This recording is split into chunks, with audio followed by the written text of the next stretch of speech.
Well, hello everyone. It's interesting. It's almost July here, and it's still chilly. You know, it's not really that warm, or it's not even close to hot. It's beautiful weather, but it's unseasonably cool, I think. Whereas my friends in the Pacific Northwest, in Vancouver and in Seattle and Bellingham and other places, are talking to me about the sweltering heat. 109 degrees in Seattle, Fahrenheit, 40 degrees Celsius, that's nuts. Anyway, there's no accounting for weather. And you just have to embrace your Club Med vacation when it gets unseasonably warm in an otherwise cool and wet part of the world. So maybe the changes are good for some people in some ways.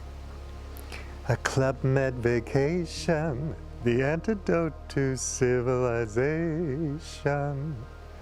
I had fun combing through some old Club Med commercials. Some of them are really disaster porn. It's hilarious. But anyhow, hopefully the airplanes, new technology in new airplanes will allow us to fly passenger jets or passenger planes around the world when hot bulb Earth is here, and we have a lot of places around the world with consistently, 45 and above heat. And we can still do our Club Med vacations, I hope. Wow. Anyway, yeah, so the whole thing continues online and in the media, where everybody's trying to break stories that are supposedly controversial, but have all the answers.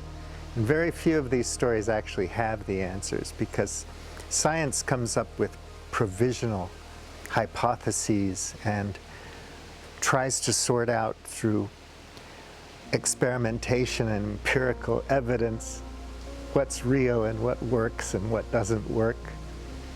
Whereas storytellers just want to tell you the answers to everything. I already talked about that before, but it just never ends. And fans of intellectual influencers online are so effusive and wedded to their heroes, mainly because I think that's where they get most of their opinions. So to go against an opinion once you have one is difficult because of cognitive dissonance and other cognitive biases that all of us are prone to, you and me included, and really smart people also. It'll just never end. So I'm working on writing a piece about this in general, but also in the context of conversations I have through private messaging with several friends of mine who are really wonderful people, like I said before, who really, really subscribe to the Davos crowd, Great Reset narratives that are going around. And as I've said before, I mean, you don't need a conspiracy to wreck our habitat or other species of life's habitat. All you need is civilization as we know it, with cheap fossil fuels, allowing us to do lots of really cool stuff. I read an article about China, getting closer to fusion and so on and so forth. All of this would be fantastic. Some of these technologies, fusion and so on, or fourth gen nuclear power, or solid state battery technology, all this stuff is great. But without combining that with a new approach to economics and culture and politics, we're going to be in big trouble anyway. And I've noticed all of these initiatives and movements and things over the years. And I've read a lot of books from authors that want to help improve things, or social critics and so on. And nothing ever really happens. There's not much buy-in from the general public for reasons that I stated before. But I really have to sort this out in my mind more clearly so that I understand it better. And then I can just let it go and get back into the garden and writing more creative stuff and just letting this whole shit show, as we call it, be. Because nothing anyone tries to do is going to help. If Brett Weinstein and Eric Weinstein and Sam Harris and Pinker and Piketty and anybody in the whole wide world who's thought things through carefully thinks they're going to save us from anything, they're deluded. But most of them don't. They're just trying to contribute to the knowledge base of humanity and, you know, give us some information that might help us make better choices and live better lives.